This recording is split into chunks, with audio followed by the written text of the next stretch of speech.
Hola, muy buenos días. Hoy vamos a hablar sobre el capítulo Todos para uno y uno para todos del libro Política para Amador. Nuestro equipo está conformado por Sarai, Ana Camila, Natalia y Sofía. Comencemos. Primero vamos a hablar sobre el autor para conocerlo un poco mejor. ¿Quién es el autor? Fernando Savater es un filósofo, escritor y ensayista español nacido en 1943 en San Sebastián, País Vasco. Es uno de los pensadores más influyentes y respetados de la actualidad en España. Su biografía. Savater estudió filosofía en la Universidad Complutense de Madrid y se doctoró en 1973. Ha sido profesor de filosofía en varias universidades españolas y ha impartido conferencias en todo el mundo. Pensamiento y obra. La obra de Savater se centra en la filosofía política, la ética y la estética. Sus ideas se caracterizan por su compromiso con la democracia, la libertad individual y la tolerancia. Ha escrito sobre temas como la moralidad, la justicia, la política y la cultura. Algunos de sus libros más destacados son La infancia recuperada en 1976, Panfleto contra el todo 1982, Ética para Amador 1991, Política para Amador 1992 y El contenido de la felicidad en 1996. Este capítulo empieza hablando sobre cómo los griegos eran democráticos e igualitarios entre ellos, y que los romanos, imperialistas y otros grupos contribuyeron a la extensión de esta forma de política, ya que los derechos políticos se hicieron universales.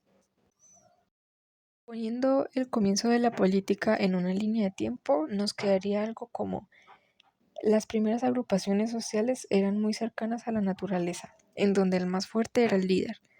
Y después, mucho después, aparecieron sociedades en las que pocas personas adquirían relevancia o poder. Por ejemplo, reyes en condición casi divina. Es por eso que los individuos se comportan sumisos ante los líderes. El autor resalta que no todas las sociedades han ido a la par con las otras sociedades que, por ejemplo, pues no han sido sumisas ante los líderes o que no han estado cercanas a la naturaleza. Individuo y Estado.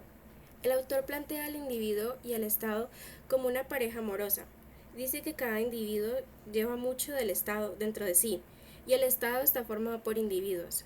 Y aunque esto sea así, es muy común que el Estado y el individuo hablen del otro como su enemigo, porque el individuo se queja de la opresión del Estado hacia él, mientras que el Estado ve al individuo como egoísta. Es importante que estos dos conceptos estén en armonía, porque cuando predomina el individuo, puede que ya nadie se preocupe de lo que es mejor para todos, y que los individuos mejor dotados se aprovechen de los débiles. Y cuando el Estado predomina a los individuos, pierde la iniciativa y la capacidad de sentirse responsables de su propia vida. Desde el punto de vista del autor, él dice: creo que el Estado es para los individuos y no los individuos para el Estado, ya que los individuos representan la realidad humana. El autor también dice que cree en el individualismo, pero resalta que no se refiere al individualismo como una actitud antisocial o apolítica, es decir, cada uno de su lado. El individualismo es una forma de comprender y colaborar con la sociedad, no creerse fuera de ella. Conclusión o puntos importantes. Este capítulo trata sobre cómo la política funciona como una herramienta para poder convivir, o sea, para que los intereses propios de todos se cumplan y estos intereses coordinen para evitar problemas. También nos habla sobre el individuo y el Estado, y cómo estos dos conceptos deberían de aprender a convivir y armonizar. El autor dice que el individuo y el Estado son dependientes del otro. La opinión final que podemos dar del capítulo es que tiene razón al afirmar que el Estado debe servir a todos nosotros y no nosotros al Estado. Es importante encontrar un balance entre la libertad individual y la conexión con la sociedad, ya que los extremos pueden ser perjudiciales. El individualismo excesivo nos separa como sociedad, mientras que un Estado demasiado controlador limita la libertad.